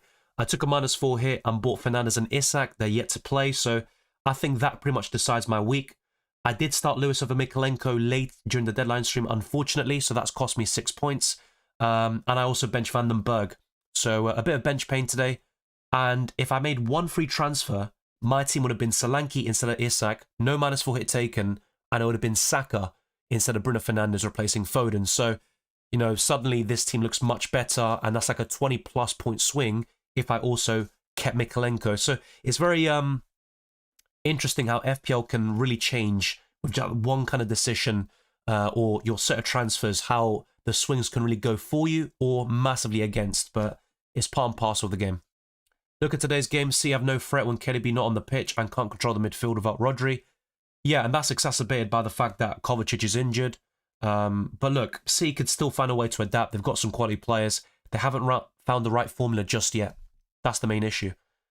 I want to remove Lewis badly and I have 5.5 million. Is it worth taking a -4 hit? I mean, if you have to start Lewis against Liverpool, I would take the hit because I just don't see City keeping Liverpool out. That would be a massive shock for me. I think Timber's a decent option for you. If not, the other defenders I've mentioned recently, like Lewis Hall, Colwill, Mazraoui, they're all viable options. João Pedro or Isak in Gameweek 13? In Gameweek 13, it's undoubtedly João Pedro. But going into this game week, I would have said Isak. Let's see how he does against West Ham on Monday night. Which defender should I get rid of, and for who? Robinson, Aït-Nouri, Lewis, Dunk got 1.7 million in the bank. Good question. I would get rid of Lewis, and I would go to either Gabriel or Konate. I'd probably go for Gabriel. I had Maddison, but didn't expect that type of performance from him tonight after him being dropped minutes. Time to put him back in. Not so sure about that, mate. Maddison's injury prone, and Spurs are very inconsistent. They can lose to Ipswich, then beat City 4-0. I think, look, I'm not saying you can't go for Maddison or Spurs assets because they do offer great value in certain match days like this one and Man United earlier in the season, but I think there are better midfielders to buy right now, like Bruno Fernandes, Saka. I know they're more expensive, but Fernandes is at a similar price point. I'm selling Gvardiol, hoping Bruno and Salah carry. I have 38 points right now. Yeah, not great, but 38 points is better than some people here, like myself. And Bruno and Salah are great choices tomorrow. Foden overrated? Look, he's having a bad season, but there's still been a few good performances sprinkled in between, especially in the Champions League. And I do think it's kind of being highlighted more because he had a poor Euros. City are in terrible form right now with 5 losses in a row, and he hasn't scored in the Premier League so far this season. So, yeah, look, I don't think he's I think people go from one extreme to the other. You know, last season people said, oh, he's the best player in the Premier League, or, you know, he's the, way better than Saka and Palmer and stuff like this, and now suddenly he's useless. I think the truth lies in the middle. He's a good player, and I like the way he plays. He's really good to watch. But I do think he has been overrated by the British press quite a lot, yes. Oh, no, you're fine, mate. I like being called City. Fair enough. And you'll probably disagree with what I just said about Foden, but that was just my opinion. I did Cunha to Isak. I'm so sad. Well, Isak could still do well for you, but yeah, it's very hard to see Isak kind of matching Cunha. I don't want to jinx him because my prediction going into this week was for Isak to get a few core contributions, maybe a brace or a goal and an assist. I'm hoping he can do that, and I'll walk away very happy. Jackson carried today for me, and Mbeumo sold. Mbeumo sold, interesting. I mean, that's not a bad idea. I do like Mbeumo against Leicester City, but afterwards, he doesn't look as appealing. Palmer only playing in the Conference League and the knockout stages? Yeah. He's not in the squad right now, so he can't play in this midweek. So he should be fine for the next game, fully rested and recharged. I think he'll do well against Aston Villa. Once we get to the knockout stages, I think Palmer will be there, get the winner's medal, because I really believe Chelsea will win that. I'd be very surprised if they didn't. João Pedro or Wissa? João Pedro. I mean, from now on, you look at Brentford's fixtures that turn for the worse in 14 onwards. Yeah, there's no comparison. You look at João Pedro's form as well. Wissa missed 2 big chances today. He should have taken at least one of them. Yeah, I think there's no competition right now. Also think people will struggle to get him back into their teams alongside Salah, says Andy Kirk. Also, yeah, the first message is, took out Saka for Salah this week and Mbeumo out for Smith Rowe. Could have done Haaland to Salah instead, but I think City will become good and people will regret selling Haaland. Yeah, I think that's a fair assessment, and you might be right. I think there will be a time where Haaland goes ballistic again, but I think the point is he worth that money? And he was for the first 5 game weeks, but when he's not scoring braces and hat-tricks, he simply isn't worth it. And I do think Saka, I know he's been a bit underwhelming recently, but with that 13-point haul, he's outscored Haaland for the last 4 or 5 game weeks already, and you save 4 or 5 million in the process. I see what you're doing there, and I don't think you made the wrong decision per se, but my personal preference in terms of structure, and I've mentioned this in my recent wildcard videos, is to have Saka, Salah, and Palmer in the midfield, and maybe I should have bought Saka myself, but I didn't. If funds are a constraint, do you think Odegaard is a good substitute for Saka? Yeah, he's decent. I mean, Odegaard's a great player, one of the best in the Prem. He's a joy to watch, but he can have a fantastic match and not score or assist. I think Saka is more of a efficient player. You could argue Odegaard is better overall, but Saka gets more goals and assists, especially on a consistent basis. I I think that's a decent substitute, to be fair. But I do prefer Bruno at a similar price. Difficult to say. I mean, Spurs found something today that worked. But against Fulham, it's going to be a different game. I think Fulham will sit back. They might even play similarly to how they did at the Etihad and try to hit Spurs on the counter. So oddly enough, I think Fulham might be a more difficult game than City was, which is, you know, incredible to say, but football can be like that. I fully agree with your Foden take. He hasn't been at it so far. Yeah, I do think he hasn't been terrible, but when you have such high expectations on a player who's obviously massively underperformed at the Euros as well, you know, the spotlight is on him to kind of make a difference. I also don't think the lack of minutes at the beginning of the season helped, but he is getting 90 minutes now consistently and he's not delivering. Which one of Solanke, Watkins out for Joao Pedro? Solanke still for me. I'd rather keep Watkins. The only problem with that is if Watkins has his minutes managed because of the Champions League. Easy99 says, imagine Liverpool only win 1-0 against Southampton with either Salah only goal or assist. That could be a nightmare for Salah owner captain. Well, I mean, if Salah scores the only goal and gets bonus points, that's not too shabby. I'll take that, but it's still maybe a bit underwhelming. So I understand what you're saying, but if Liverpool win 1-0 and Salah isn't involved, yeah, that's like, wow, that's worst case scenario. I bench Cunha, says deleted user. Yeah, very unfortunate there. I've got some bench points myself, 12 through Vandenberg and Mikolenko, but of course Cunha with the 16 points, it's tough to take. Well, 16 points isn't 8? I've lost count. All right, let's not go into it. What's your thoughts on Palmer being a flat track bully? Look, he has scored goals against Arsenal, City, although admittedly most of them have been penalties. I do think Palmer does better against non-Big Six opposition, but he did score against Spurs as well, although I think that was also a penalty, if I'm not mistaken. But yeah, look, Palmer's still a good player. He's really young. He's only going to get better. A bit like Foden, and look, I'm going to be, you know, people, how do I say this? Let's not try to offend anyone, but I do think Palmer has been overrated by the British press as well. He's a really good player, but I do think sometimes it goes overblown. Like, for example, I think Jackson won goal of the month, and I think the main reason for it was because Palmer made the pass, which was a really good one, by the way. But pass of the season, I don't know. Like, stuff like that, I'm a bit like, yeah, I think is a little bit overrated by the British press, for example, and Chelsea fans. But that's natural. You know, an English player, and of course, coming through the Chelsea, you know, system, I can understand that.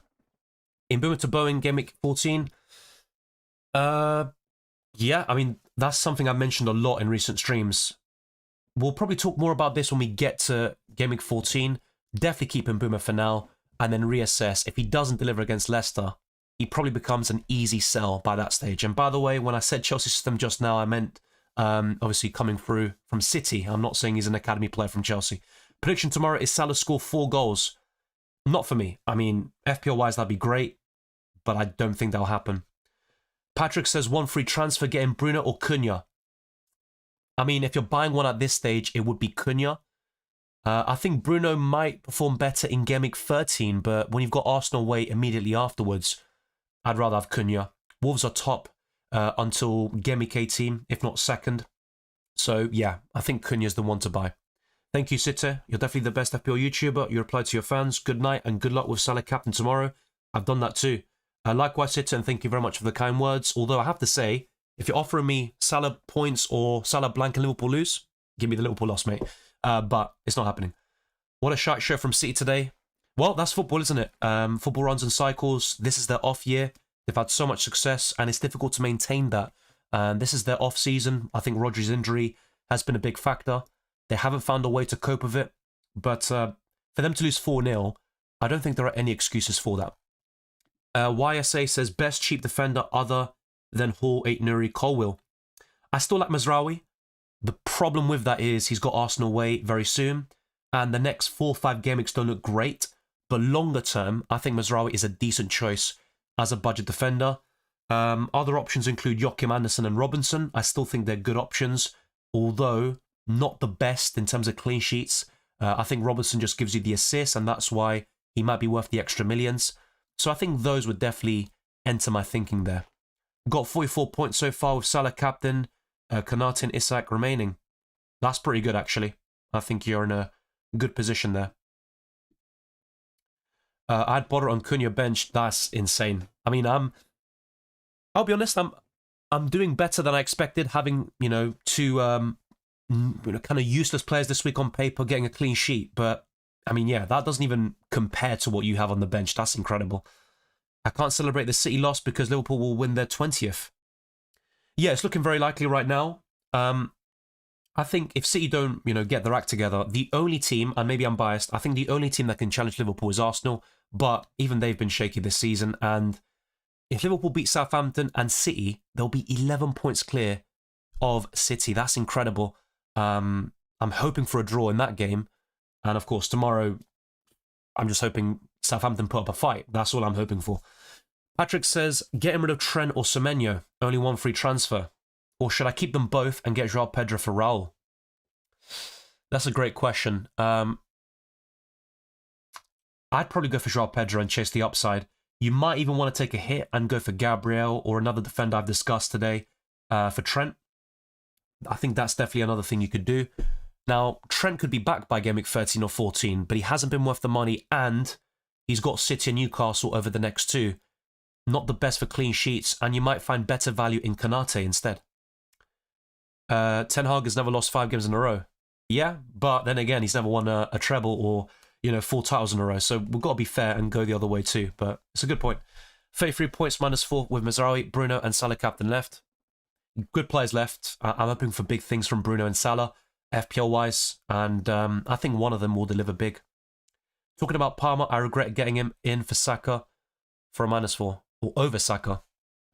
Yeah, I think some people during the deadline stream asked me about selling Saka to Palmer, even for a -4, and I did say I wouldn't sell Saka, but I do think Palmer's the better FPL option, and I still maintain my beliefs there. But Palmer has been very underwhelming recently. Is it a good time to bring in Saka? Yes, I think so. I even said it last week. If I'm not mistaken, he was a buy in my recent transfer tips video, and some people said, why? He's facing Forest. Well, you got your answer. Deleted user says, I bench Cunha from Robinson. 0 from Robinson, 0 from Gavardio, 1 from Smith Rowe, and 2 from Wiss and Palmer. Yeah, and of course with Palmer, had the shot blocked from Madueke, that would have been a goal. Wissa missed 2 big chances, so a bit of misfortune for you. And that can happen in FPL. I'm on 50 challenge points. I carried the transfers I wanted to make in my fantasy. That's what I kind of do sometimes to, at least gain something from my decisions. Pedro up front, Salah captain, Cunha and Dallo and Konate to play. Wow, it's really good. Hopefully you can, boost your score in FPL on Sunday. But, yeah, you never know. Are Chelsea more improved under Maresca than Poch last season?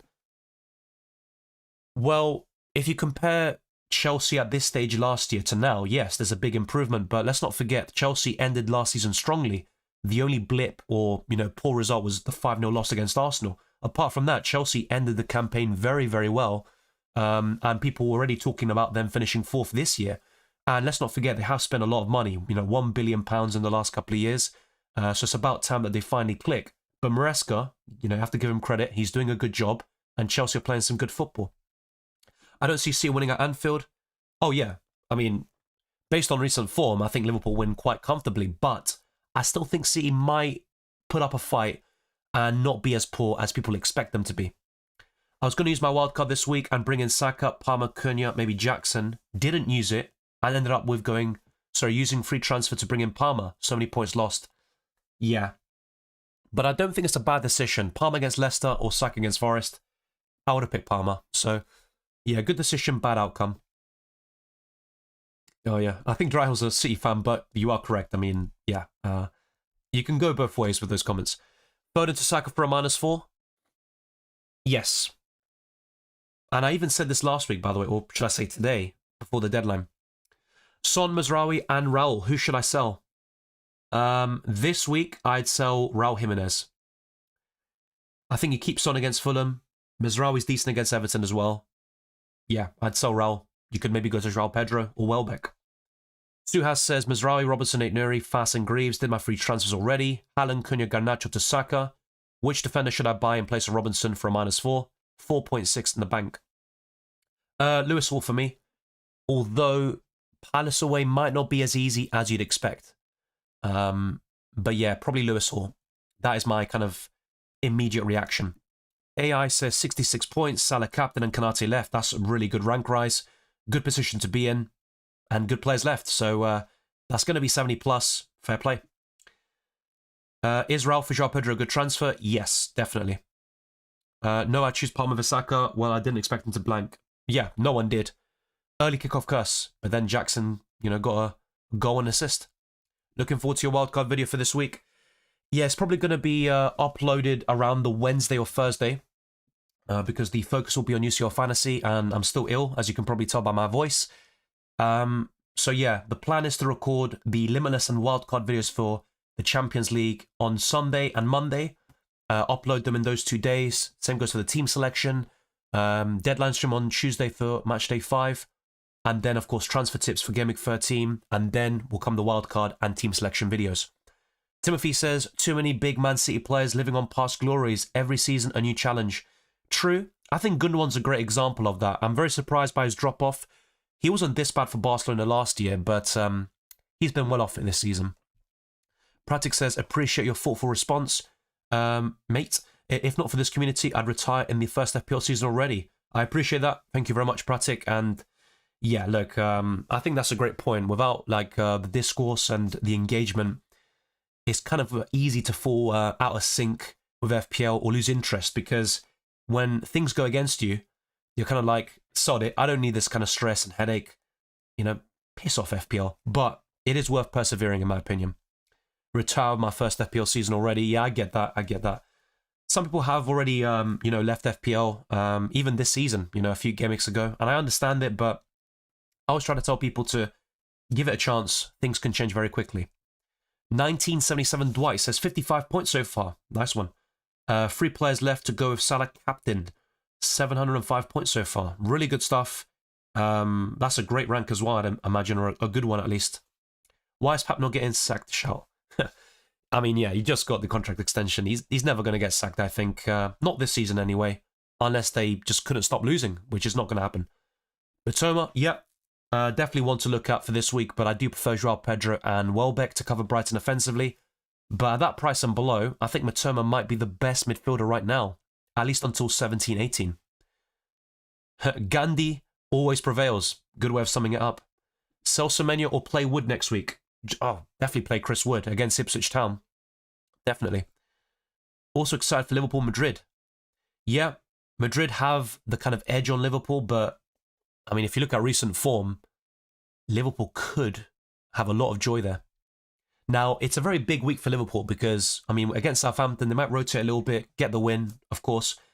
But to then, be at your best against Madrid and City, despite their kind of struggles this season, it's going to be a big ask, and there could be a surprise there where Liverpool maybe drop points or, lose or draw the game. Let's see. In Mbeumo or Saka, who would be a better captain next week? My current preference would be in Mbeumo, actually. But maybe I'm kind of, how do I say this? Maybe assure myself about not buying Saka, because I could have done that this week and I didn't. Jorginho for Rodgers and Cunha in for Raul, -4. Yes, Jorginho is still a decent option, but despite him playing alongside João Pedro today, we could see rotation there, because I think Jorginho Rotta's best position is in the centre, where João Pedro played today. So we could see a few changes in the wing positions in future weeks. So I'm a bit concerned about that one. FPL just so addictive. Maybe. I'd like to think I'm not addicted, but I do put a lot of hours into this game, mainly because of my videos. If it wasn't for that, maybe I wouldn't. As someone who got Palmer for a hit, great shot block by Madueke. Yeah, it was amazing, wasn't it? I mean, for Chelsea to beat Leicester, score 2 goals, and for Palmer to blank is very surprising. Ahmed says, thanks so much, mate. Love the early access to videos before it's released, and then you update us with posts. I appreciate Ahmed, and that's the kind of biggest perk of being a channel member or patron. And very soon I will be gifting memberships, that are given by YouTube, but it's going to be completely random, and I can't pick who gets them. Leave the FPL before the FPL leaves you. Yeah, great quote. That is a great quote. Yeah, but that's not really a big concern for me. I mentioned that earlier. Chris Wood didn't start for 2 main reasons. 1, Awani has a good record against Arsenal. He scored in both games against them last season. And 2, the international break. Chris Wood played a lot of minutes for New Zealand, and the big travel distances, 24-hour flight. I think it makes sense for Chris Wood to have been benched today. He should be fresh and ready to go against Ipswich Town. I'd be very surprised if he didn't start that. Yeah, Wood's still an option, but I would look to sell around Gameweek 14-15.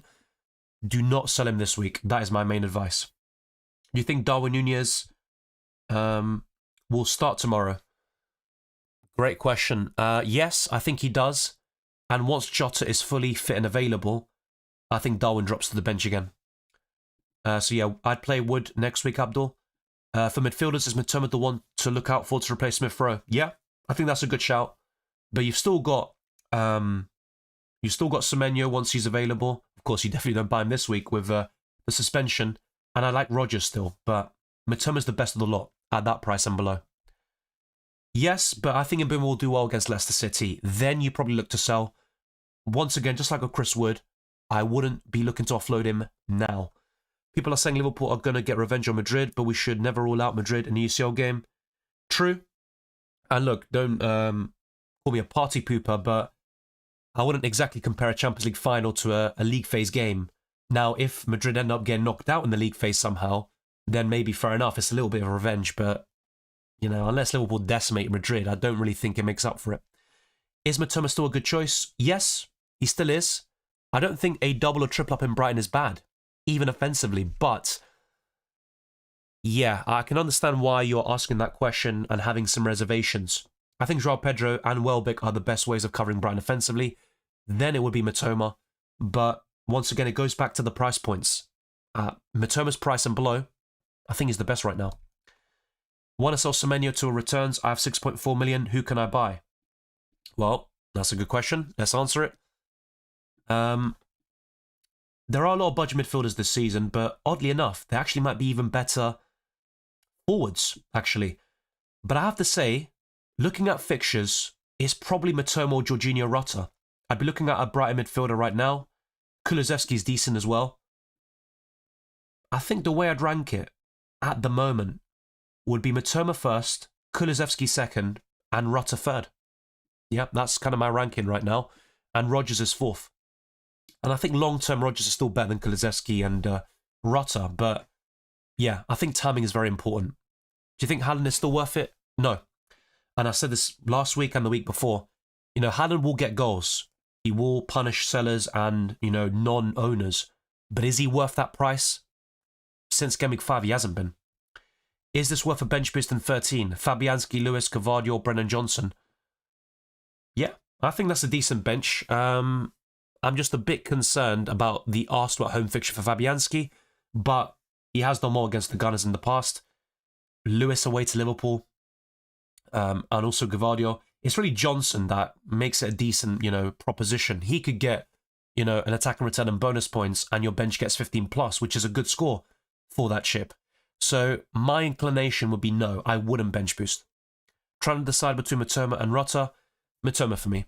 I think Rutter is a bit more likely to drop to the bench. Madrid need points to get top 8. Well, yeah, but the point I'm making is Madrid could lose this game and still qualify top 8 or get into the knockouts. You can't compare this and say it's revenge, you know, making up for Champions League finals. You know, Madrid have gotten the better of Liverpool on those big occasions. Jason says Cunha's amazing. Don't need great XG when you got technique like that. Yeah, some of the goals he scored today were superb.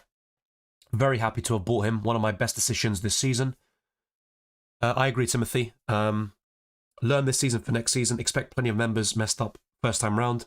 Yeah, when I first played FPL, I was casual about it. I missed deadlines, took massive hits, and used it as a learning experience. So, yeah, as long as you enjoy yourself, that is the main thing. Do you think Dalot gets subbed out tomorrow before 60 minutes? No, I don't think so. That was kind of a one-off, in my opinion. Toby 667 points today with Captain Salah, Kanate and Isaac to play. Great score, and that's only going to get better after the games tomorrow and on Monday. If I have 2 free transfers and I use my wildcard, will I still have my 2 free transfers for next week or none? You'd still have 2 free transfers. One of the key changes this season is that the transfers no longer reset after playing the wildcard. Thorsten Odegaard, he's made a massive difference to Arsenal. Assists in back-to-back games. A fantastic player to watch. He makes things tick and Arsenal suddenly create more chances and link up very well. From an FPL perspective, I think he's a good option, but not a great one. He can have a fantastic match and not score or assist, and that's why the best way to cover Arsenal offensively is Saka. Hey man, made a dodgy call by selling Haaland, DCL, Semenya for Isak, Cunha, Bruno this week. Well, it's doing really well at the moment. You've made up the points already, and if Isak or Bruno can get something, that is a great set of moves. Started Rodgers over Joao Pedro is the second biggest regret this season. Yeah, I think I might have suggested something similar. So, yeah, I didn't expect Joao Pedro to do that well. And for Welbeck to do nothing, that's also, I think, very, very frustrating for those that went there. But, yeah, Son over Salah last week. Yeah, I can get your frustrations there. But Ipswich Town, look, football sometimes is a funny game, isn't it? You just can't predict it.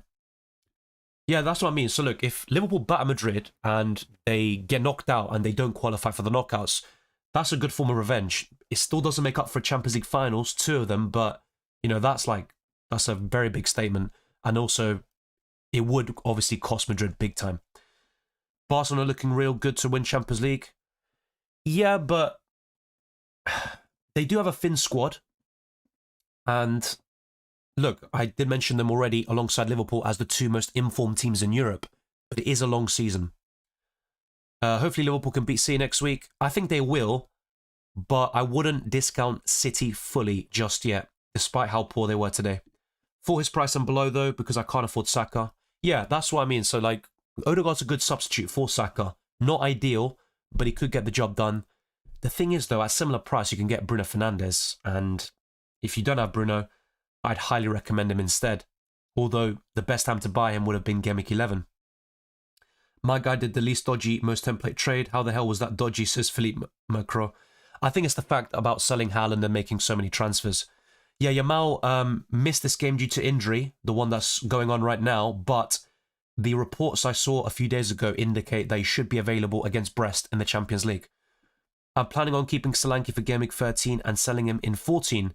Best replacements between Isak, Jackson, I'm guessing that's Watkins. Isak for me is my favourite, that's why I went for him, but they're all great choices. Best Lewis replacement, 4.7 or less. Probably Lewis Hall. Mazraoui's up there for me, and another is Colwill. Based purely on fixtures, you'd say Colwill or a Brighton defender like Lewis Dunk or Van Heck, but I'd probably say Lewis Hall for me. Barca don't look the same without Yamal right now, and their backline is too exposed defensively. One bad game and they could concede 3+ goals in a knockout. Yeah, look, Barcelona are playing great football. Hansi Flick is a top manager, and they've got some world-class players like Lewandowski.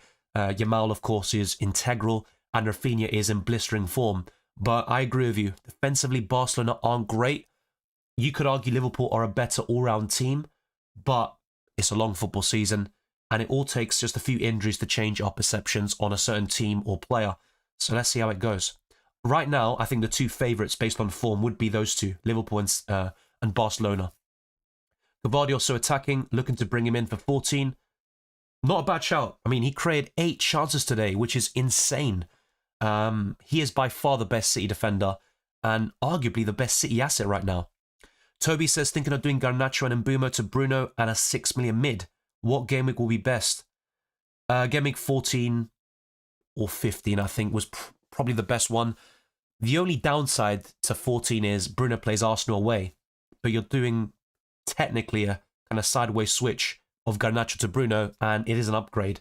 But I mean sideways in the sense that you're selling one United asset for another, and of course they've got the same fixture, which is very tough. But I'd probably say 14 is the best time to do it. So, thank you to everyone who's been tuning in for the past few hours. Just want to show you Drafthound one more time. There is a link in the description below. I'd highly recommend you check it out. For as low as £2 per week, you can give it a try and see what you think of it. A lot of you have signed up using my link and talked about how useful this website is.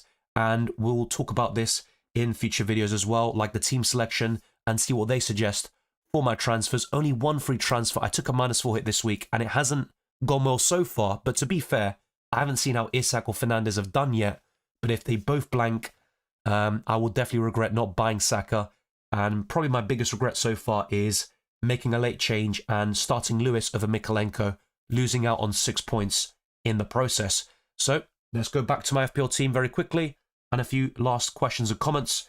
But yeah, as you can tell by my voice, I need a little bit of a rest in time for the Champions League content headed your way. There will be the Limitless, Wildcard, and team selections coming up. Good stuff, Sahil. I like that squad. Wood captain is also viable. I'd also consider pretty much all your midfielders for the captaincy next week. Bruno, Palmer, and Bumo Salah. They're all great shouts. So yeah, you're in a good position next week. I like that. Captain next week. I'll talk more about this in the videos, but I think Salah, Wood, João Pedro are all up there. My favourite would be João Pedro based on the fixture. So happy with my second clean sheet this season, Flecken. Yeah, I haven't got many clean sheets myself, especially from goalkeepers. I think that's actually my second as well. One from Henderson and one from Raya. It's about bloody time. Play 8 Nuri or Hall next week. I'd actually say 8 Nuri. Thank you, Toby. Big up to you as well. My biggest regret is doing Son to Palmer for a -4. I still think that pays off though, so it's not too shabby. At least Son wasn't the one getting a double-digit haul, as he tends to do against City. Would you sell Bruno after 13? No. The only reason I do that is if I really want Saka. And I, back Arsenal to batter United or something, which I don't, to be quite honest with you. So yeah, at the moment my plan is to keep Bruno. I just brought him in. Now, if he's terrible against Ipswich and Everton, maybe I'll reassess. But if he continues his performances, I'm happy to keep. Bruno and Timber or Saka and Hall? Saka and Hall. But it's close. They're both good duos. I think Saka and Hall is slightly better. At the last minute before the deadline, I benched Flecken for Sanchez. To be fair, though, I think that was the right move on paper. But yeah, football unfortunately isn't played that way. Nolan says 74 points with Saka, Jackson, Cunha, Pedro, and Salah captain to go. Well, the way things are going for you, Salah's probably going to do well tomorrow. What defensive three do you think will start tomorrow for United? Well, there's no guarantee United play a back three. And the reason why I think they'll play a 4-2-3-1 is because Yoro, for example, isn't available just yet, as far as I'm aware. So I think it will personally be Dalot, Mazraoui, De Ligt, and Lisandro Martinez as the back four. Once Yoro's back, I think they shift to a back three potentially and go for his preferred 3-4-2-1 formation. Is Mazraoui a shout? Yes. But I do think the best time to buy him would have been Game Week 11, a bit like Fernandes. Great stream, bro. Is it a weekly thing after the main match day? Yes. When possible, I do it on the Saturday. More people tune in and stuff like that. If not, it will be on the Sunday, but it all depends on my schedule. So yeah, I do deadline and reaction streams for FPL, and for UCL Fantasy, deadline streams there as well. So on Tuesday, there's going to be another one of these lives. Verbruggen got so unlucky this week. Yep. The same goes for Sanchez. Would you prioritize Diaz to Saka or Jimenez to Pedro for next week? I have one free transfer. I would prioritize Jimenez to Pedro. Based on the fixture. I know Diaz faces City, but he could get something there if he starts. You can always buy Saka in 14. That's going to be a big topic. The captaincy is going to be massive this week, and it could lead to a lot of variance. I still think Jimenez is decent, but when you've got Cunha, Welbeck, João Pedro, Chris Wood for Game Week 13, beyond that I wouldn't be looking to buy him, but yeah, I think Jimenez is probably a sell. Martinez to Verbruggen or Lewis to Hall in order to fund Son to Saka. Lewis to Hall is my preference. Blaine says, now I'm in a predicament. I own Foden, Gavardio and Haaland. My plan was that Foden would leave as my one free transfer, but see looked really bad defensively without Kovacic. I'm not against taking a -4 and going for Gabriel or Kanate. I think long-term it pays off. But Gavardio has so much attacking for it. He had 8 key passes today, which is insane. Now, it doesn't mean much if he doesn't score, assist, and City concede 4. But I do think Gavardio will be one of the highest scoring defenders from now until the end of the season. I think the priority is selling Foden and Haaland, if I'm being honest. I think Gavardio is the best City asset. But it's all completely down to you. You could easily take a -4, a -8, get rid of all of them, or just stick with a 1 transfer and not take hits. I think right now, I'd recommend Foden out. Raul and Son for Saka and João Pedro for a -4. Is it worth it? Yes, But my preference would actually be Raul to João Pedro for free, keep Son against Fulham, and then make the switch to Saka in 14. I mean, yeah, Van Heck, Veltman, why they're not getting the love? I think it's because Dunk, you know, he's got the set piece threat, a bit like Gabriel compared to Timber and Calafiori. It's kind of very similar when you're comparing these assets. But yeah, Veltman's been decent FPL-wise. Not great, but at that price and below, you can't really knock him too much. I want to do Smith Rowe to Matoma, but I can't bench anyone, so I'll roll. Yeah, so in that sort of scenario, you're kind of in a good place to roll. But sometimes having that good player on the bench can come in very clutch. Do you think Johnson will start next week? Yes, but I couldn't guarantee it. I think he's doing a 3-4-3 because Yora's back. But even so, he could do Evans Shaw at centre-back. Yeah, that's what I mean. I mean, very difficult to predict a starting 11 when a new manager comes in, especially in a new league.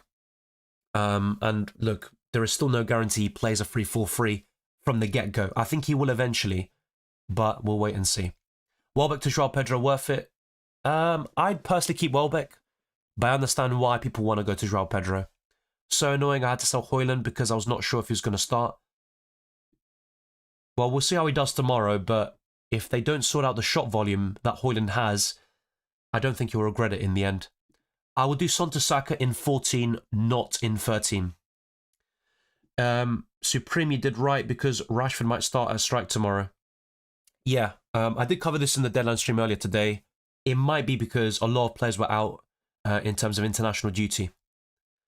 Dryhill says, my wildcard team plan so far is Flecken, Raya, Ait Nuri, Mikalenko, Gabriel, Greaves, Mazraoui, Saka, Rogers, Salah, Mbumo, Palmer, João Pedro, Wood, Isak, Watkins, only making 4 transfers, by the way.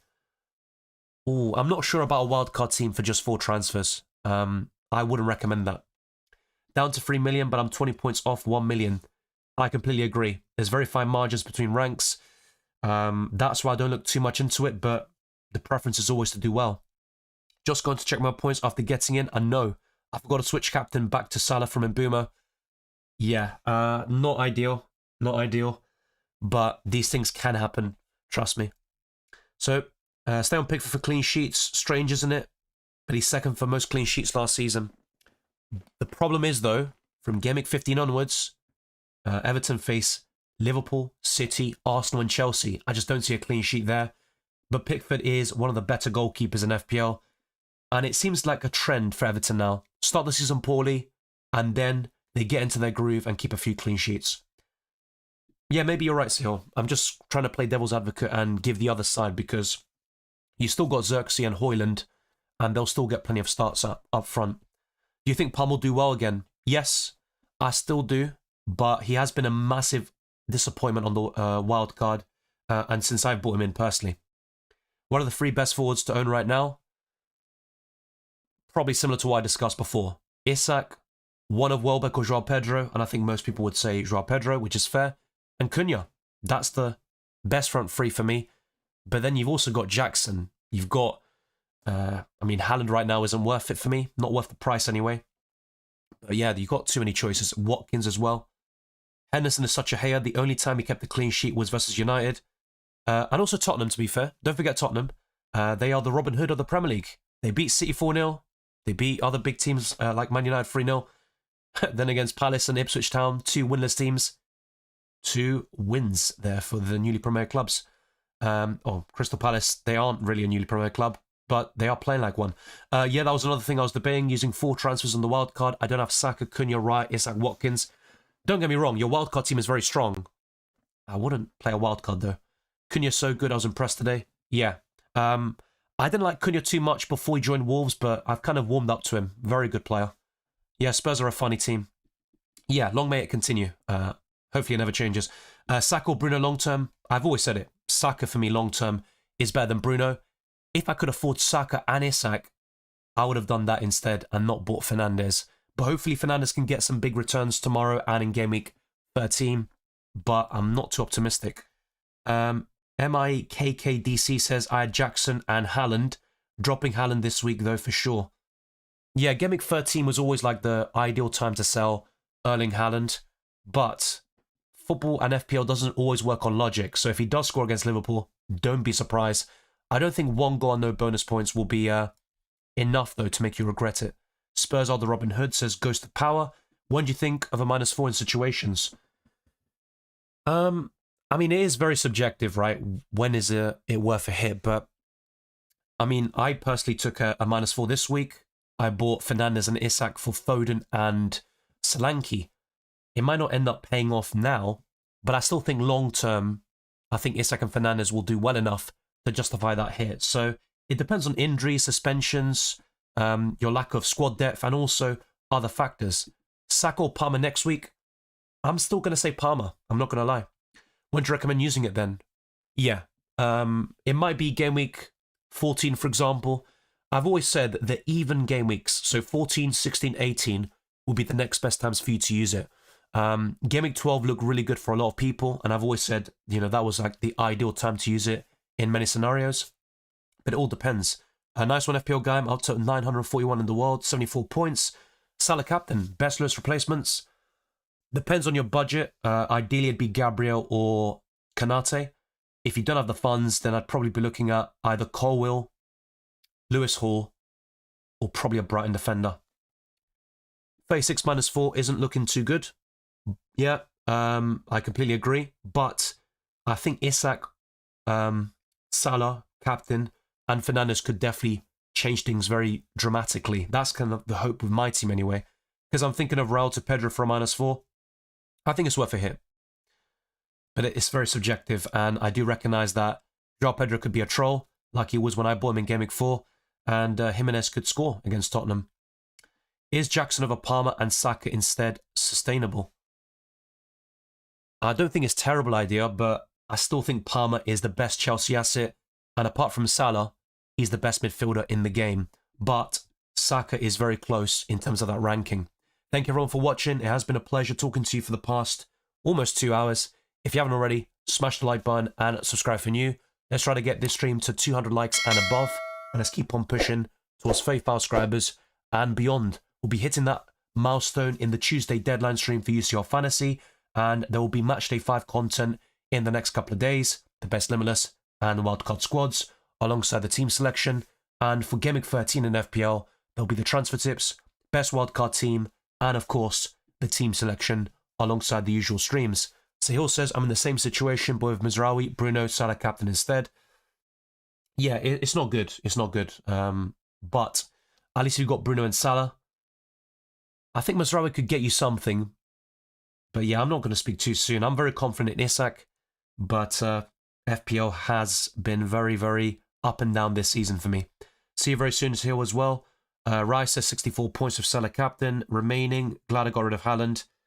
Yeah, now that could easily change very soon, but for the last couple of weeks, it seems like it's the right course of action for a lot of people. Dryhill says, cheers, pal. I really appreciate what you do for us. Thank you, Dryhill, for the kind words.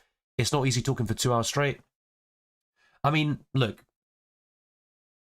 I'm not going to, play a hero or something. It's just, for me personally, it's just a bit annoying because I don't like the sound of my own voice right now with the illness.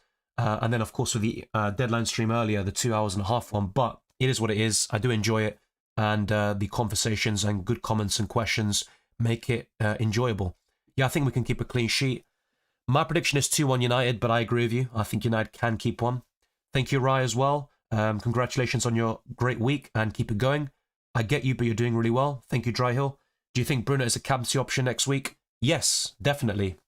There's so many choices next week. Salah against City. You've got João Pedro and Welbeck against Southampton. Even Saka against West Ham. Mbumo. There's so many choices. Palmer against Villa is not to be scoffed at. So, Chris Wood. How can I forget Chris Wood? I think all of those would make up my top 10 for the captains. So that will be a very interesting debate indeed. I'll provide kind of like my definitive list in the deadline stream next week.